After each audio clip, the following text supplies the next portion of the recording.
Bismillahirrahmanirrahim. Alhamdulillahi rabbil alamin. Wa bihi nasta'inu ala umurid dunya waddin. Wassalatu wassalamu ala ashrafil anbiya wal mursalin. سيدنا وحبيبنا وشفيعنا وقرة أعيننا ومولانا محمد وعلى آله وصحبه أجمعين. قالوا سبحانك لا علم لنا إلا ما علمتنا إنك أنت العليم الحكيم. رب اشرح لي صدري ويسر لي أمري واحلل عقدة من لساني يفقه قولي برحمتك يا أرحم الراحمين. ولا حول ولا قوة إلا بالله العلي العظيم. أما بعد.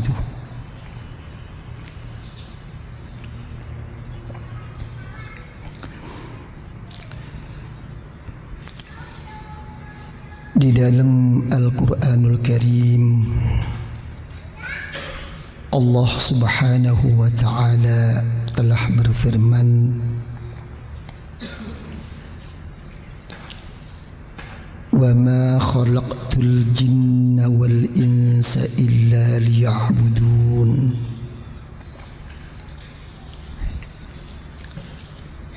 Secara ringkas,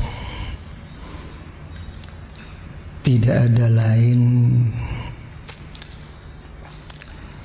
di dalam saya menjadikan jin dan manusia itu kecuali hanya semata-mata untuk mengabdi, menghambakan diri kepada saya.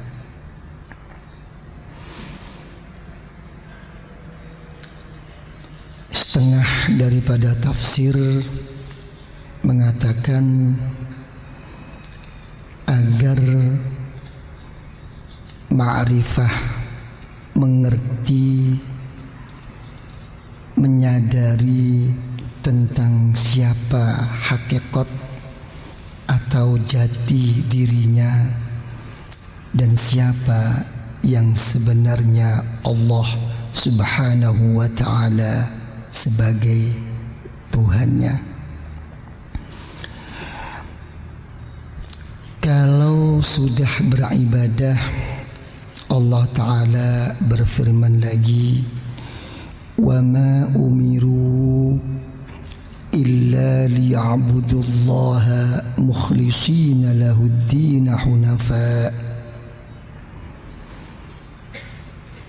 Dalam firman yang lain, Allah Ta'ala berfirman, "Fa'budillah mukhlishan lahuddin." Di dalam kita beribadah, mengabdi kepada Allah Subhanahu wa Ta'ala agar dengan ikhlas.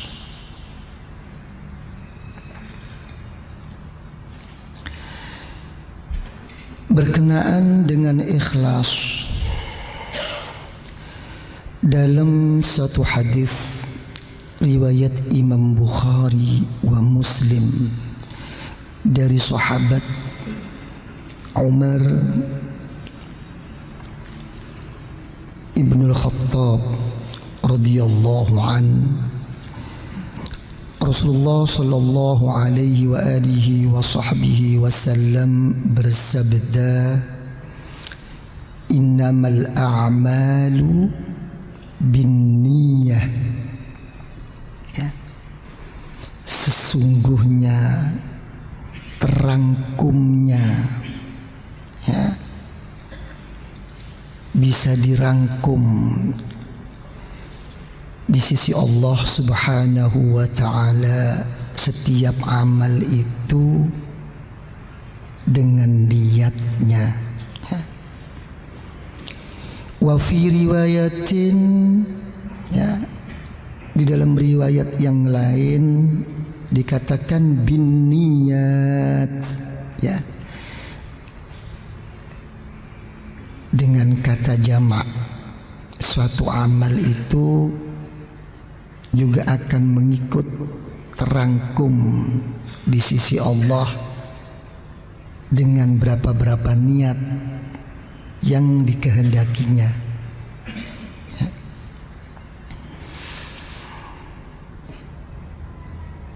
Ya. Karena itu para ulama-ulama sufiyah mengatakan siapapun ya, kalau dia telah membuka dirinya ya, daripada salah satu pintu kebaikan dengan baiknya niat ya, Allah Ta'ala pasti akan membuka 70 pintu untuk mendapatkan taufik pertolongan dari Allah ya. Ini pintu ya, saya sekarang niat ini, tapi apa yang saya niatkan itu secara zahir ya tidak terlaksana. Tapi berkahnya ini nanti ada sesuatu yang lain yang akan dibuka oleh Allah, tapi kita nggak sadar, tidak akan terdeteksi oleh kita rahasia dan nur Allah ini. Jadi sebaliknya, kalau orang itu telah membuka dirinya dalam pintu keburukan, artinya dengan buruknya niatnya, begitu pula apa? Akan dibuka oleh Allah 70 pintu, yang mana 70 itu sendiri itu akan sampai kepada suatu kehinaan, kenistaan dan kerugian. Ini apa? Saling kait mengait. Cuma nggak sadar, ini semua tuh nggak sadar. Nah, makanya ada satu pola ya yang diterapkan oleh para ulama sufiyah, para ulama thariqah. Apa pola itu? Man asyraqat bidayatuhu asyraqat nihayatuhu. Ya. Kalau orang itu langkah pertamanya itu bercahaya, maka langkah akhirnya akan jadi cemerlang. Jadi nggak pernah seorang guru thariqah ya menghadapi satu masalah, menghadapi sesuatu yang tidak diinginkan itu terjadi, hanya berhenti menyalahkan di situ, itu tidak. Akan dilihat jauh. Siapa dia? Kenapa dia? Apa yang terjadi sama dia dulu? Ibarat orang penyakit, bukan dimarahin sakitnya, kenapa kamu jadi sakit? Akan dilihat dulu ada apa, kenapa, ya makan apa? Oh kamu yang kamu makan ini penyakit secara zahir, apalagi secara batin. Karena itu dalam satu hadis sahih Rasulullah Sallallahu Alaihi Wasallam bersabda, ittaqu firasatal mu'min. Kamu harus takut, jangan sampai kena firasatnya ya, diketahui rahasia kita oleh orang-orang yang dekat di sisi Allah. Hati-hati. Dan harus kamu terima. Kenapa Rasulullah? Fa innahu yanzuru binurillah, karena dia melihat dengan nur daripada Allah. Jangan ngomong tentang ilmu batin, kita pengalaman ilmu zahir aja. Ya, kalau kita sudah pernah kesana kemari, melihat gelagat orang itu tahu kok. Apa begitu Pak Jan? Wah ini kok modelnya kayak gini ya, ini kok sikapnya begini. Barangkali kalau sudah orang tuh ahli intelijen ya begitu kan ya. Ya, tapi jangan menuduh. Ya kalau menuduh itu nggak baik. Untuk apa? Untuk jaga-jaga diri. Jangan sampai terikut gitu loh. Ini thariqah. Ya, lain kalau intelijen ya, ini patut dicurigai. Wah, dicari. Kalau kita sebagai orang yang bukan intelijen, jangan. Karena tidak ada untuk yang kita selamatkan.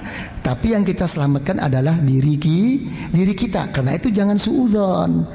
Jangan terikut, lindungi saya ya Allah. Ya begitu sikap orang thariqah.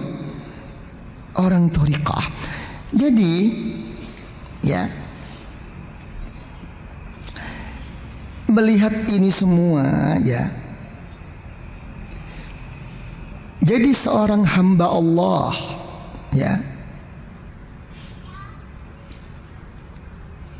dengan niatnya yang baik, walaupun dia tidak melaksanakan dan membuktikannya, akan tetap diberi pahala oleh Allah. Sebaliknya, banyak suatu amal-amal yang tidak diberi pahala oleh Allah karena dengan tidak adanya niat. Gimana kira-kira? Niat itu berat apa enggak, Pak Arifin?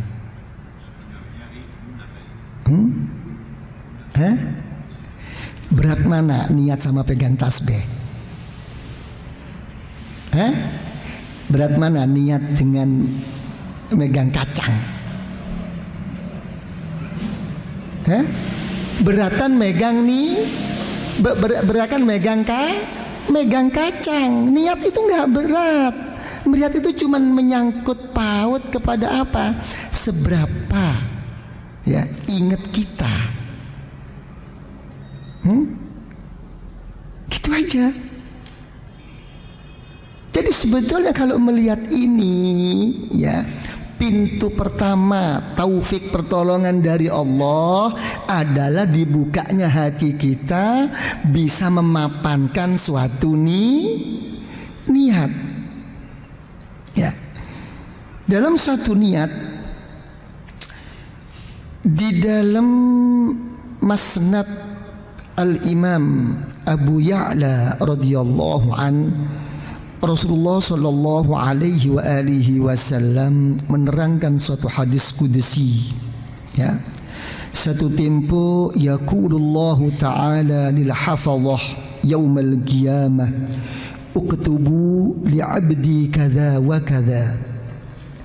Kata Allah kepada malaikat tukang catat amal-amal kita, uktubu li 'abdi kadza wa kadza minal ajr. Tolong hamba-hamba saya itu wahai malaikat, kamu catat deh berapa pahala untuknya. Tidak terima malaikat. Ya Rabbana lam nahfaz dzalik minhu wala huwa fi suhufina. Kenyataan wahai Allah, mereka itu tidak punya apa-apa di sini dan tidak ada catatan-catatan yang harus saya catat di sini di dalam dia memperoleh pahala-pahala yang telah akan engkau berikan itu ya Allah. Dijawab oleh Allah subhanahu wa ta'ala, innahu nawah. Kamu tahu apa kamu itu? Dia telah mempunyai niat kok. Bagaimana kira-kira? Kalau sudah begini bagaimana Pak Sofyan? Berat mana sekarang? Niat yang baik untuk pergi haji ya, dengan sekaligus bisa melaksanakan niatnya untuk memperoleh suatu pahala yang mulus sampurna dari sisi Allah. Kira-kira enak mana?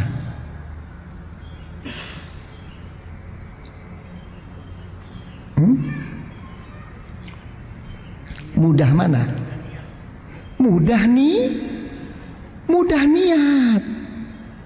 Ya, kadang-kadang begitu dibuktikan, dilaksanakan niatnya, belum tentu kita mampu. Belum tentu. Ini nanti menyangkut ya, bagaimana keberadaan diri kita pada saat melaksanakan niat itu sendiri. Ya, menyangkut kemana? Menyangkut ada suatu label, ada suatu jaminan dari Allah bahwa ini diterima apa tidak oleh Allah. Lain. Ya, untuk agar bisa ikhlas, untuk agar bisa sungguh bagaimana, dan untuk bisa itu diterima oleh Allah itu bagaimana? Lain cara menyikapinya.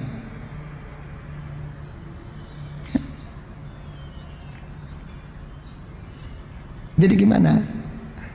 Kira-kira diperbanyak niat apa enggak? Boleh nggak niat kalau menurut ukuran dia yang diniat itu jelas tidak mampu dilaksanakan? Coba diulangi lagi. Boleh nggak seseorang berniat walaupun dia tahu bahwa dia tidak mungkin melaksanakan niat itu? Suatu pertanyaan yang bagus. Jadi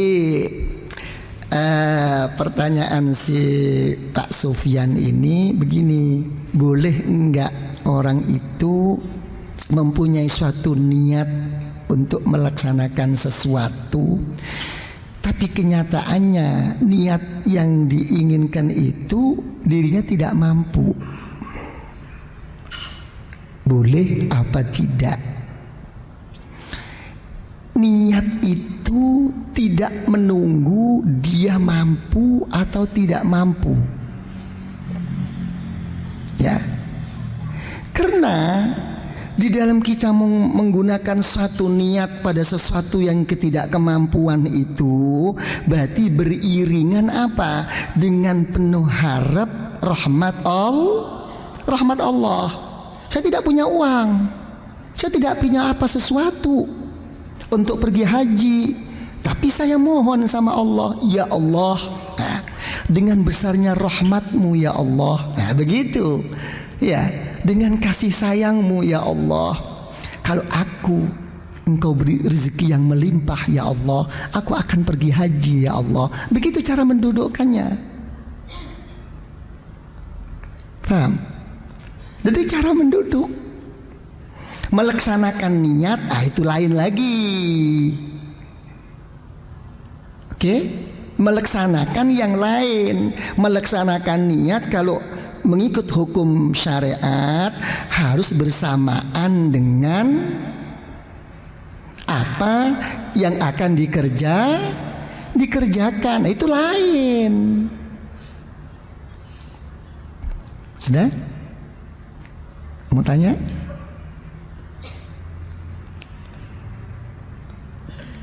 Terus bagaimana?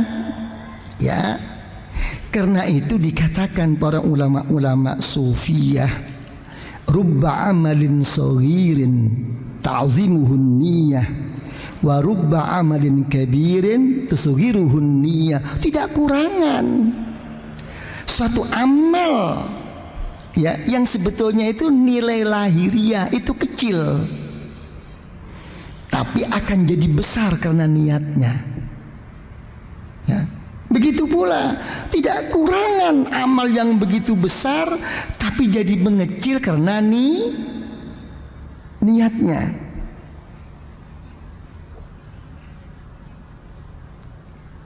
Paham?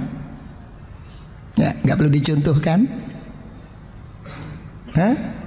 Kata siapa perlu? Ya, ini hati-hati nih. Ya diniat dong. Ya nanti ini semua ini belakangan nanti pembagian ikhlas. Nah, kalau begitu ya dikatakan para ulama-ulama sufiyah dan thariqah, fa'aunullah lil 'abd ala qadri niyatihi. Ya, pertolongan Allah Subhanahu wa taala atas hambanya itu apa? Mengikut kadar niatnya. Kalau memang niatnya itu sampurna, maka sampurnalah pertolongan dari Allah. Kalau memang niatnya itu berkurang, maka berkurang jugalah pertolongan daripada Allah. Terserah. Ini jadi yang besar, hati itu yang besar. Ya, gitu kan. Ini semua ini apa? Ada background yang begini. Ini ada background apa? Ada background besarnya hati atas rahmat Allah. Dan ada background lagi di belakang kita itu apa? Bahwa kita tidak bisa melaksanakan yang begitu sempurna. Lihat kondisi kita, akhirnya diputus dengan niat. Ya kan? Ini hati-hati ini. Jadi pertolongan Allah ikut ukuran niat. Gitu. Nah, untuk melaksanakan niat, sudut mana ini? Niatnya sudah. Ya, sekarang tinggal melaksanakan, membuktikan niat baiknya, ya, dengan kesadaran yang begitu tinggi itu dari mana? Tidak akan berhasil tanpa adanya suatu keyakinan. Ya, ini seperti yang telah dikatakan oleh Luqman Al-Hakim alaihi salam, ya, terhadap putranya. Beliau mengatakan, ya bunayya la yastata'ul amal illa bil yakin. Suatu pembuktian kita menghadap kepada Allah dengan dibuktikan sejelas-jelasnya itu tidak akan terlaksana tanpa adanya keyakinan.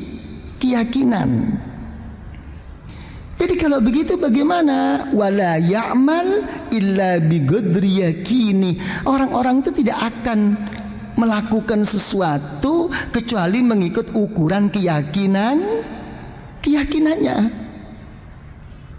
Ya, kira-kira secara lahiriah, ya, dengan keyakinan hati kita memperoleh sesuatu dari siapapun.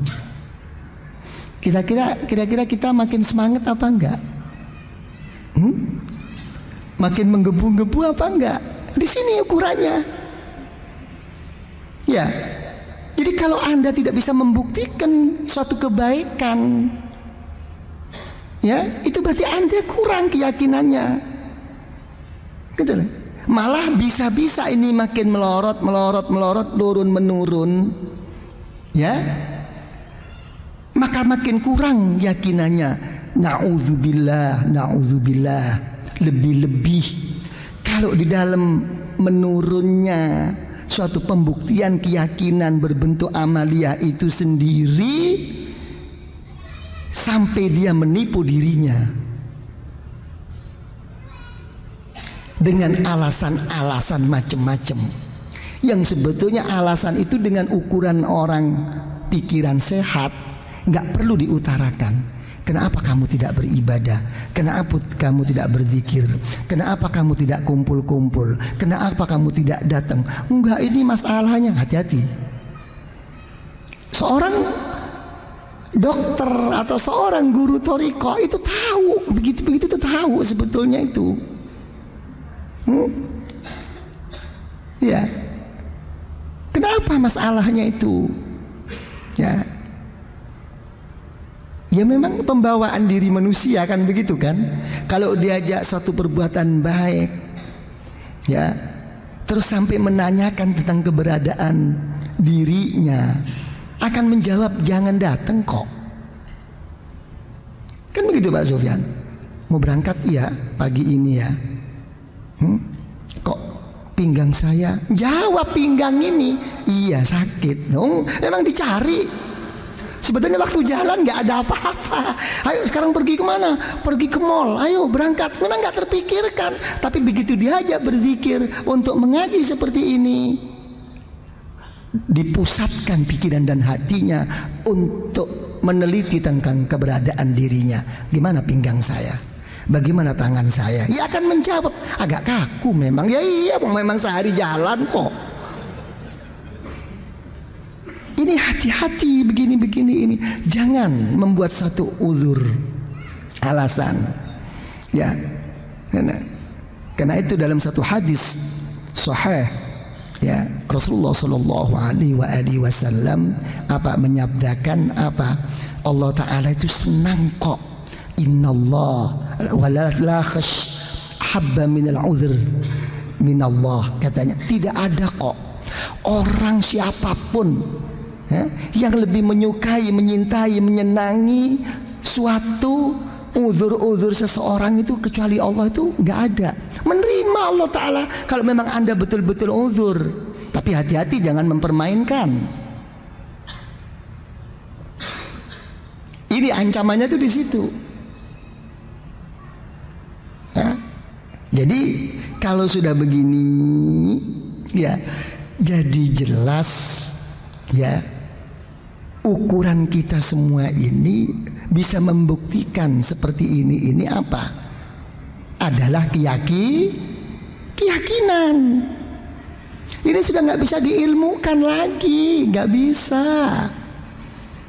Itu kan, karena itu yang dinamakan taufik itu apa? Khalqut ta'ah. Ya, lihat dalam ilmu-ilmu tauhid. Ya, yang dikatakan taufik, orang-orang yang mendapatkan pertolongan dari Allah itu apa? Khalqut ta'ah, telah dijadikan dan dibuktikan oleh Allah dia telah bisa melaksanakan suatu pengabdian berbakti kepada Allah.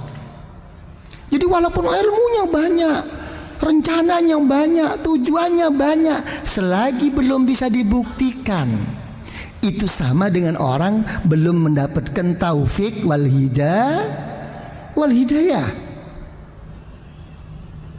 Ya. Apa mau tanya? Tapi niatnya masih dicatat nggak? Hah?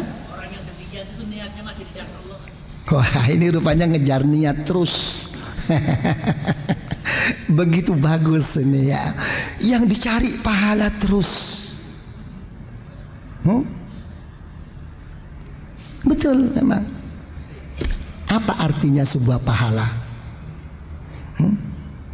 Apa artinya sebuah obat dan vitamin kalau kenyataannya pantangan-pantangan itu sendiri tidak bisa dijauhi? Apa artinya mendapatkan suatu pahala dari Allah, mendapatkan suatu macam-macam dari Allah kebaikan, tapi kenyataannya kalau hatinya tidak bercahaya, bernur daripada Allah? Apa? Sembayangnya 10 menit, ya, yang Allah Ta'ala telah menjamin inna sholata tanha 'anil fahsya'i wal munkar. Salatmu itu sesungguhnya bisa mencegah, bisa menjauhi dari apa-apa yang tidak diridhoi oleh Allah. Tapi kenyataannya bagaimana? Kalau kita misalnya keluar habis sembahyang, ya, yang laki nampak orang cantik, seksi lagi, ya, yang perempuan nampak orang laki. Belum lagi nanti lepas berapa jam ini. Apa artinya sebuah pahala kalau memang kita nggak bisa menjaga ini dan itu tidak menjadikan suatu nur? Kira-kira banyak mana pahala kebaikannya daripada keburukannya kalau udah begini? Nah, ini yang mengakibatkan orang di dalam beribadah kepada Allah hanya sebagai rutinitas, melihat satu kewajiban, bukan karena Allah, tapi karena takut neraka, ingin salah. Bukan salah, memang manusia memang begitu kok sifatnya. Tapi akibatnya ini harus kita bicarakan. Ini nggak ngomong tentang syariat mahdhah, tidak hanya mengomong tentang hukum, tidak. Kita ngomong bagaimana kita jadi baik. Lain dong. Dan tahan bantingan untuk menghadapi segala macam ujian. Ini kalau bicarakan baik, siapa yang gak sembahyang? Semua ini lebih sembahyang kok tadi subuh. Ya apa begitu? Tapi tolong nanti habis ini pergi ke Ancol sana. Jangan tertarik sama orang, jangan cinta sama orang, menjaga perasaan hati aja. Melihat orang begini, begitu, Kadang-kadang lihat bajunya orang, kelir ini, kelir itu, udah nggak bisa kok. Aina sirrus shalah wa nurus shalah. Di mana rahasia dan nur di dalam kamu salat, di dalam kamu berzikir kepada Allah? Tolong ditanyakan. Di posisi mana? Di mana nurnya, sirinya? Nggak hilang, lagi ngelencer. Jadi nurnya aja udah ngelencer, udah jalan-jalan, apalagi orangnya. Ya. Terus gimana? Mau tanya?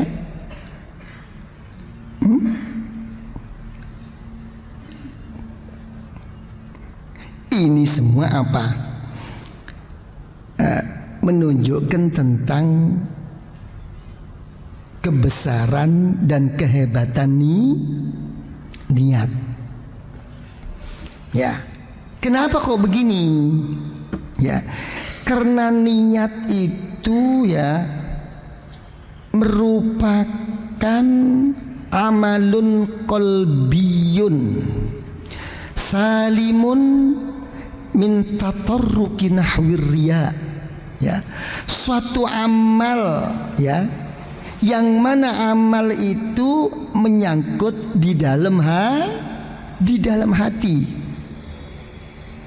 Nah, keberadaan niat di dalam hati ini apa? Menjadikan apa? Dia akan selamat dari segala macam penyakit yang berbentuk riya. Itu kehebatan.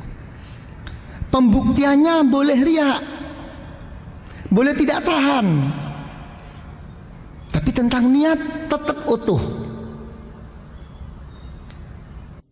Para bapak ibu yang saya muliakan, saya kira insya Allah sudah cukup apa yang kami sampaikan. Dengan apa yang kami sampaikan, dengan berkah dari Rasulullah Sallallahu Alaihi Wasallam dan berkah daripada guru-guru kita, dan berkah daripada kedua orang tua kita, dan berkah dari arwahil muslimina wal muslimat wal mu'minina wal mu'minat al ahya'i minhum wal amwat. Lebih-lebih berkah dan rahasia nur dari keniatan kita dan ikhlas kita dan kesungguhan kita di dalam hadir ini majelis. Semoga kita seanak 7 turun hatta ila yaumil qiyamah senantiasa dianugerahi rahmah oleh Allah, senantiasa diberi maghfirah, pengampunan oleh Allah, mendapatkan barokah, mendapatkan karamah, kemuliaan di sisi Allah, di dalam kita beribadah, di dalam kita berzikir, di dalam kita berjuang kepada Allah. Semoga kita makin istiqamah, makin tumakninah, merasa manis, merasa indahnya beribadah, berzikir kepada Allah, meraih suatu ma'rifah, meraih suatu mahabbah, sampai taqarrub di sisi Allah. Di dalam menghadapi hidup dan di dalam menghadapi kehidupan ini, semoga kita senantiasa diberi selamat, diberi aman dari segala macam musibah, dari segala macam malapetaka, dari segala macam kerusakan, dari segala macam kezaliman, dari segala macam fitnah zahiran wa batinan. Di dalam kita untuk memenuhi kewajiban, untuk memenuhi amanah kita, semoga dilapangkan rezeki kita oleh Allah, dilancarkan, dimudahkan segala urusan rezeki kita oleh Allah, dan terlaksana kebutuhan kita, hajat kita, hajat dunyawiyah wal ukhrawiyah oleh Allah. Dan semoga kita oleh Allah diberi ridha dengan membawa husnul khatimah, husnul khatimah, husnul khatimah, dengan meraih syafaah dari Rasulullah Sallallahu Alaihi Wasallam. Kelak kita di dalam meninggal akan diberi husnul khatimah di alam kubur. Kita akan dijemput oleh wali-wali Allah, oleh hamba-hamba Allah yang saleh, oleh kedua orang tua kita, dan kita akan diajaknya untuk bertemu dengan Rasulullah, dan di situ Rasulullah akan menerima kita semua, dengan syafaahnya, dan Rasulullah akan mau membawa kita, membimbing kita ke haribaan Allah di dalam surga Allah. Rabbana zalamna anfusana wa illam taghfir lana wa tarhamna ya Allah lanakunul khasirin. Rabbana hab lana min azwajina wa dhurriyyatina قرة أعين واجعلنا للمتقين إماما ربنا لا تزغ قلوبنا بعد إذ هديتنا وهب لنا من لدنك رحمة إنك أنت الوهاب وافرغ علينا صبرا وتوفنا مسلمين ربنا آتنا في الدنيا حسنة وفي الآخرة حسنة وقنا عذاب النار وادخلنا الجنة مع الأبرار وأمدنا النظر لوجهك الكريم يا عزيز يا غفار يا رب العالمين. وصلى الله على سيدنا محمد وعلى آله وصحبه وسلم والحمد لله رب العالمين. الفاتحة.